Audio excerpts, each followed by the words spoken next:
MLC కవితకు big shock తగిలింది. కవితను సిబిఐ కస్టడీకి రౌస్ ఎవెన్యూ కోర్టు అనుమతించింది. 3 రోజుల కస్టడీకి అనుమతించింది రౌస్ ఎవెన్యూ కోర్టు. ఈ నెల 15 వరకు కవితను సిబిఐ విచారించనుంది. త్వరలోనే కవితను సిబిఐ కార్యాలయానికి తరలించనున్నారు.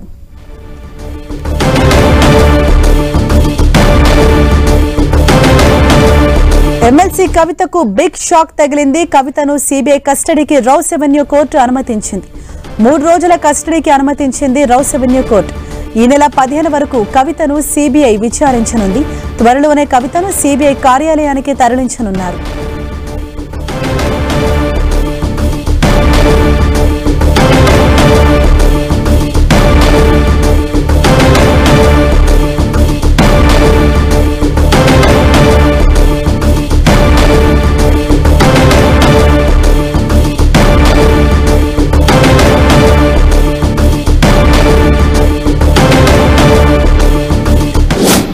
ఎమ్మెల్సీ కవితకు బిగ్ షాక్ తగిలింది. కవితను సిబిఐ కస్టడీకి రౌస్ ఎవెన్యూ కోర్టు అనుమతించింది. ఈ నేపథ్యంలో ఈ నెల 15 వరకు కూడా విచారణకు కోర్టు అనుమతించింది. 3 రోజుల పాటు కూడా సిబిఐ ఆమెను విచారించబోతోంది.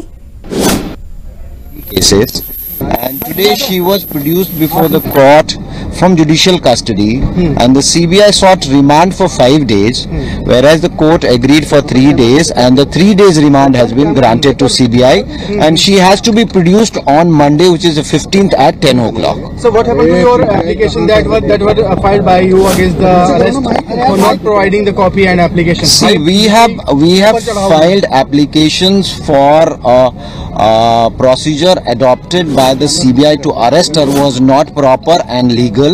So that application was filed, and then once order comes, then we will get to know what is the region and how that application has been decided. Court has said that those applications have been disposed of. But once order comes, only then we'll get to know what is basically orders and how it has been disposed of.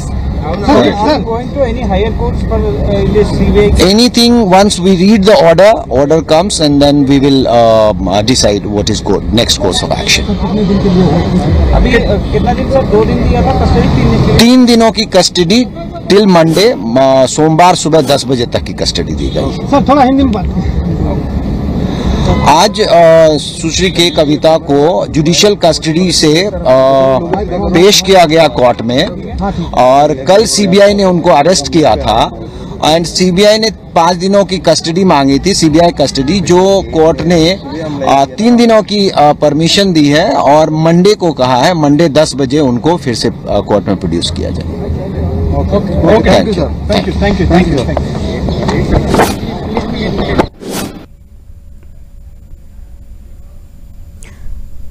ఈ నెల 15 వరకు CBI కస్టడీకి అనుమతిస్తూ court తీర్పునిచ్చింది. 3 రోజుల పాటు కూడా కవితను CBI అధికారులు ప్రశ్నించనున్నారు. అయితే 5 రోజుల పాటు కస్టడీకి ఇవ్వాలని కోర్టులో కోరగా కోర్టు 3 రోజులకు అనుమతి ఇచ్చింది. ఈ నేపథ్యంలో సిబిఐ కస్టడీకి రౌస్ ఎవెన్యూ కోర్టు అనుమతించిన నేపథ్యంలో సిబిఐ అధికారులు కవితను విచారించబోతున్నారు. 5 రోజుల కస్టడీకి సిబిఐ అధికారులు కోరగా 3 రోజుల కస్టడీకి రౌస్ ఎవెన్యూ కోర్టు అనుమతించింది. మరోవైపు కవిత తరపున విక్రమ్ చౌదరి వాదనలు వినిపించారు. కవిత అరెస్టుకు రిమాండ్ రిపోర్ట్ ఆధారమైతే అది చట్టవిరుద్ధమన్నారు. కవితను అరెస్టు చేయడానికి ఎటువంటి కేసు లేదని తెలిపారు. కస్టడీలో ఉన్న వ్యక్తిని మరో కేసులో కస్టడీలోనే ఉంచేందుకు ప్రయత్నిస్తున్నారని చెప్పారు. ఇదే విషయంపై మరింత సమాచారంతో మా ప్రతినిధి గోపీకృష్ణ మనకు అందుబాటులో ఉన్నారు. Gopi, Delhi liquor policy CBI కేసులో కవితను సిబిఐ కస్టడీకి రౌస్ ఎవెన్యూ కోర్టు అనుమతించడం జరిగింది. సిబిఐ 5 రోజుల కస్టడీ కోరగా 3 రోజుల కస్టడీకి అనుమతించడం జరిగింది.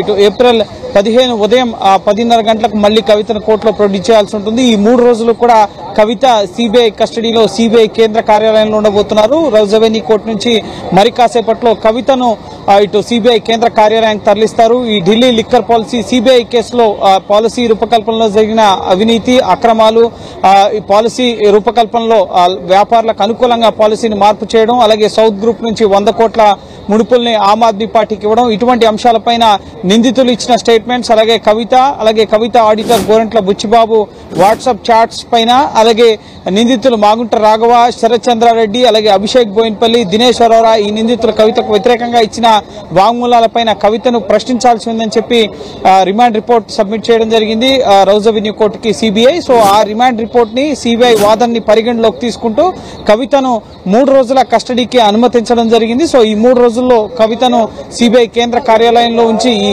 100 కోట్ల ముడుపులు, పాలసీ రూపకల్పనలో కవిత పాత్ర, అలాగే సౌత్ గ్రూప్ కు సంబంధించి ఎవరెవరి వద్ద నుంచి డబ్బులు సేకరించారని చెప్పి సిబిఐ ఆరోపిస్తుందో సో వాటన్నింటికి సంబంధించిన అంశాలపైన కూడా కవితను సిబిఐ అధికారులు ప్రశ్నించబోతున్నారు. కాసేపటి క్రితమే నితీష్ రాణా మీడియాతో మాట్లాడడం జరిగింది. కవితను 3 రోజుల పాటు కస్టడీకి అనుమతించారు. So next future course order copy వచ్చిన తర్వాత నెక్స్ట్ ఈ తీర్పుని కస్టడీకి ఇస్తూ వచ్చిన తీర్పుని పైకోర్టులో సవాల్ చేయాలా, ఏం చేయాలనేది ఆలోచిస్తామన్నారు. ఈ రోజు 2 అంశాలపైన రౌజ్ అవెన్యూ కోర్టులో విచారణ జరగడం జరిగింది. ఒకటి కవితను తీహార్ జైల్లో కస్టడీలో జ్యుడిషియల్ కస్టడీలో ఉన్న సమయంలో కవితను సిబిఐ ప్రశ్నించడం పైన కవిత దాఖలు చేసిన పిటిషన్ ను కొట్టివేయడం జరిగింది. కవిత సిబిఐ అరెస్ట్ చేస్తూ దాఖలు చేసిన పిటిషన్ ను కూడా తిరస్కరించడం జరిగింది. సో ఓవరాల్ గా కవితను సిబిఐ కస్టడీకి అనుమతిస్తూ ఈ రోజు రౌజ్ అవెన్యూ కోర్టు ఉత్తర్వులు జారీ చేయడం జరిగింది. సో రిమాండ్ రిపోర్ట్ లో అనేక కీలక అంశాలను కూడా కవిత ఏ విధంగా ఈ లిక్కర్ పాలసీ రూపకల్పనలో కీలక పాత్రధారిగా సూత్రధారిగా ఉన్నారు, 100 కోట్లను ఎవరెవరి వద్ద నుంచి సేకరించారు, అలాగే ఎవరెవరు ఆమ్ ఆద్మీ పార్టీకి ఎక్కడెక్కడ ఏ రూపంలో హవాలా రూపంలో ఏ విధంగా అందించారు, అభిషేక్ బోయిన్పల్లి 30 కోట్ల రూపాయలని ఇటు ఆమ్ ఆద్మీ పార్టీకి ఇచ్చినట్లుగా ఇటు దినేష్ అరోరా ఒక స్టేట్మెంట్ ఇచ్చారు.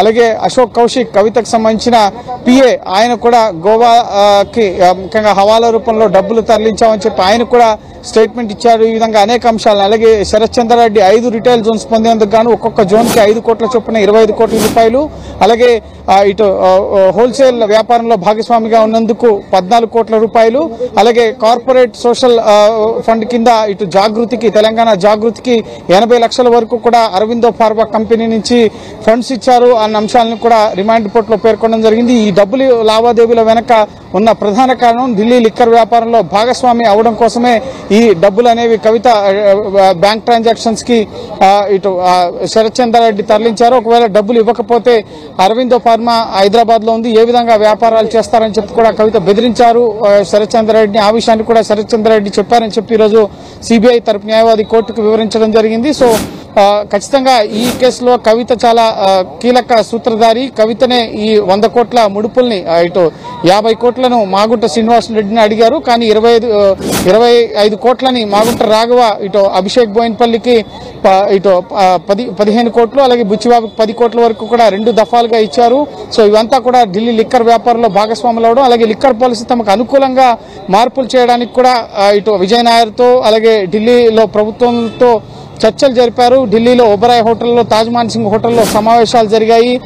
ఫెర్నాడ్ కంపెనీకి బదులుగా ఇండో స్పిరిట్స్ కంపెనీకి హోల్సేల్ వ్యాపారం లభించేందుకు గాను విజయ్ నాయర్ తో కవిత వ్యవహారం నడిపారు అన్న విషయాలను కూడా ఈ రిమాండ్ రిపోర్ట్ లో పేర్కొనడం జరిగింది. సో ప్రస్తుతం ఈ రిమాండ్ రిపోర్ట్ లో పేర్కొన్న అంశాలు, అలాగే ఈ సిబిఐ సేకరించిన ఆధారాలు, సాక్ష్యాలు వాటిపైననే ప్రధానంగా ఇటు సిబిఐ కవితను ప్రశ్నించబోతోంది. సో ఖచ్చితంగా ఈ సిబిఐ కేసులో ఇటు కవిత పాత్ర ఏంటి, కవిత రోల్ కి సంబంధించి ఏవైతే రిమాండ్ రిపోర్ట్ లో సిబిఐ పేర్కొందో, నిందితులు ఇచ్చిన వాంగ్మూలాల్లో వాస్తవం ఎంత, మీరేమంటారు వాటికి అన్న అంశాలకు సంబంధించి కవితను సిబిఐ ప్రశ్నించబోతోంది. ఇప్పటికే 2 సార్లు కవితను సిబిఐ ప్రశ్నించడం జరిగింది. ఒకసారి 2021 ఇటు డిసెంబర్ నెలలో కవితను హైదరాబాద్ లో ఆమె నివాసంలోనే 7 గంటల పాటు డిసెంబర్ 11వ తేదీన ప్రశ్నించారు. ఆ తర్వాత ఇటీవలే ఫిబ్రవరి నెలలో ప్రశ్నించాలని నోటీసులు ఇచ్చిన కవిత విచారణకు హాజరు కాలేదు. ఆ తర్వాత ఈడీ కేసులో అరెస్ట్ అయిన తర్వాత జ్యుడిషియల్ కస్టడీలో ఉన్న కవితను ప్రశ్నించేందుకు ఏప్రిల్ 5వ తేదీన అనుమతి తీసుకుని ఏప్రిల్ 6వ తేదీన కవితను ప్రశ్నించడం జరిగింది. కానీ అప్పుడు కూడా కేసు విచారణకి కవిత సహకరించలేదు. అందుకే ఈ కేసులో కవిత పాత్ర ఉందని మేము నమ్ముతున్నాం కాబట్టి ఆమెకు వ్యతిరేకంగా ఉన్న వాట్సాప్ చాట్స్ కానీ, అలాగే నిందితులు ఇచ్చిన వాంగ్మూలాలు, ఆధారాలు వీటన్నింటినీ కూడా కోర్టుకి ఈ రోజు సిబిఐ సబ్మిట్ చేయడం జరిగింది.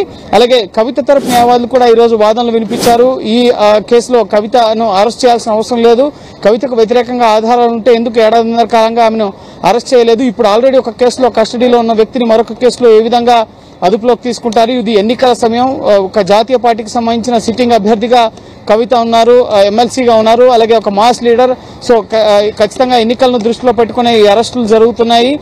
కస్టడీలో ఉన్న వ్యక్తిని ఇంకా కస్టడీలో ఉంచేందుకే ఈ అరెస్టులు చేస్తున్నారు. ఇది prevention of money laundering act కాదు, ఇది వేరే కేసు, సిబిఐ కేసు. కానీ పిఎంఎల్ఏ కేసులో చూపిన ఆధారాలు 100 కోట్ల అంశాలనే మళ్లీ ఇక్కడ కూడా రిమాండ్ రిపోర్ట్ లో సిబిఐ పేర్కొనడం జరిగిందని చెప్పి కవిత తరపు న్యాయవాదులు ఈ అరెస్ట్ ని వ్యతిరేకిస్తున్నాం, అలాగే కస్టడీని కూడా వ్యతిరేకిస్తున్నాం అని చెప్పి వాదనలు వినిపించడం జరిగింది. అయితే కవిత తరపు న్యాయవాదుల వాదనను మాత్రం కోర్టు పరిగణలోకి తీసుకోలేదు. సిబిఐ తరపు న్యాయవాదుల వాదనను ఇటు ఏవైతే ఆధారాలు వాట్సాప్ చాట్స్ తో పాటుగా రిమాండ్ రిపోర్ట్ ని పరిగణలోకి తీసుకుంటూ కవితను 5 రోజుల కస్టడీకి కోరగా 3 రోజుల కస్టడీకి అనుమతించడం జరిగింది. సో ఈ 3 రోజుల పాటు కవితను సిబిఐ కేంద్ర కార్యాలయంలో ఉంచి వివిధ అంశాలపైన ఈ పాలసీ రూపకల్పనలో కవిత పాత్ర, మనీష్ సిసోడియాతో సమావేశాలు, అలాగే పాలసీ తమకు అనుకూలంగా మార్చడం, అలాగే ఎవరెవరి వద్ద నుంచి ఎంతెంత ముడుపులు స్వీకరించి ఇటు ఆమ్ ఆద్మీ పార్టీకి విజయనారి ద్వారా ఏ విధంగా అందజేశారు. సో ఇటువంటి అన్ని అంశాలపైన కూడా సిబిఐ కూడా ఈ కేసులో కవితను ప్రశ్నించి తదుపరి ఒకవేళ కేసు దర్యాప్తుకు సహకరించట్లేదంటే కనుక సిబిఐ కేసులో కూడా కవితను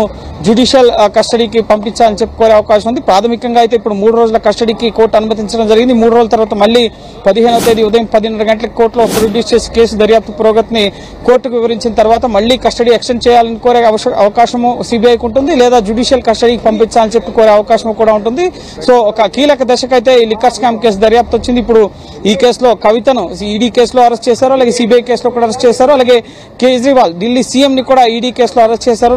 నెక్స్ట్ సిబిఐ కేసులో కూడా కేజ్రీవాల్ ని అరెస్ట్ చేసే అవకాశం కనిపిస్తోంది. అలాగే వీళ్ళ న్యాయ పోరాటాలు కూడా కొనసాగుతున్నాయి. ట్రయల్ కోర్టు నుంచి సుప్రీం కోర్టు వరకు కూడా కేజ్రీవాల్ పిటిషన్లు దాఖలు చేశారు. ఇప్పుడు కవిత కూడా ఇప్పటికే ఈడీ కేసులో మధ్యంతర బెయిల్ తిరస్కరించడంతో రెగ్యులర్ బెయిల్ పైన ఏప్రిల్ 16వ తేదీన విచారణ జరగబోతోంది. అలాగే ఇప్పుడు సిబిఐ కస్టడీకి అనుమతించిన నేపథ్యంలో సో నెక్స్ట్ సిబిఐ కేసులో కూడా మధ్యంతర బెయిల్ అలాగే రెగ్యులర్ బెయిల్ పిటిషన్స్ సైతం మూవ్ చేసే అవకాశం కనిపిస్తోంది. సో ఈ ప్రక్రియ నిరంతరంగా కొనసాగే అవకాశం ఉంది.